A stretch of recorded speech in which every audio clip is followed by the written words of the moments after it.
All right, this show just got greenlit for season 2. Does it deserve it? Twisted Metal.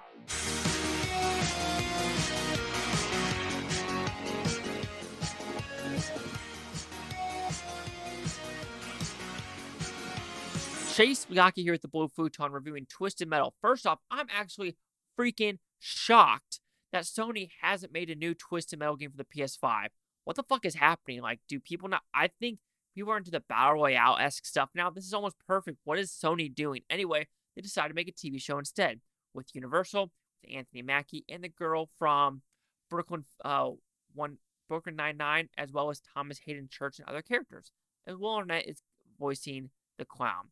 And this is, the prequel to the actual Twisted Metal games. And what do you know? A milkman, Anthony Mackie, wants to go into the new San Francisco, but to do so, he needs to go to Chicago and back in 12 days. Yeah, 12 days. But in the meantime, he sees some old friends, some evil friends, some church people, some monks, some random-ass people on the road. So do I like this film, or TV show? I thought it was pretty solid overall. Yes, you could tell the budget was a little low, and the last episode was good, the first half. Then it kind of went downhill with where they wanted to go, which I understand what they were trying to do. But I would have been really fucking pissed if there wasn't a season 2. Let's put it that way. So talking about the positives, I do think the tone of the show works. This doesn't overstay. It's welcome. It's funny. It's gory. It has some good action, even though some of the action is like, we have some pretty solid action, while sometimes like, that really is cheap, and I wish you did a little bit more realism and less CGI, which is okay, it's fine.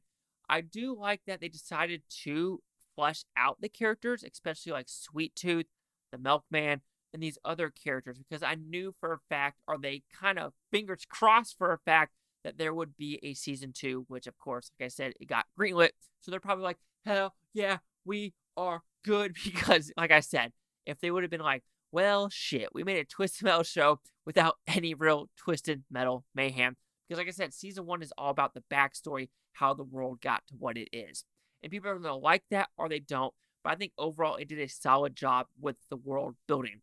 As you say, the chemistry between all characters were pretty solid, some good depth sequences, some good action car chases, which is really fun. Like I said, I do think the humor in this story works for me. Anthony Mackie really shines in this movie overall, or TV show. I keep saying that. I'm so freaking sorry.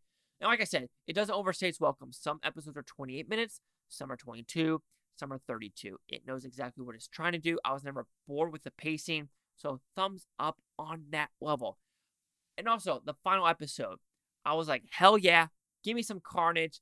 Even though the carnage was good for 7 minutes, I was like, I watched 7-9 episodes, because I think it's 8 or 10 episodes, I can't really remember, to get to that cool-esque thing, which I really wish it was more like fucking badass. And like I said, unfortunately, I think the budget wasn't there to actually do what they wanted to do, so they did the best they had, and it's fine. It's overall fine.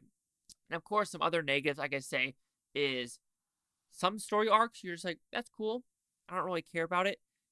But like I said, each episode tries to bring someone new in to flesh out what is going to occur in season 2. And you could say the end of season 1, was weak, and I will have to agree. I think what they did with Anthony Mackie and Nev Campbell's character, I'm okay with that. But it's the Brooklyn Nine-Nine girl, as well as who she meets at the end, where I'm just like, it felt like almost one of the things where you expect people to die and they just randomly show up out of nowhere, like Fast 10, where it's like, you were supposed to be dead. You were supposed to be dead.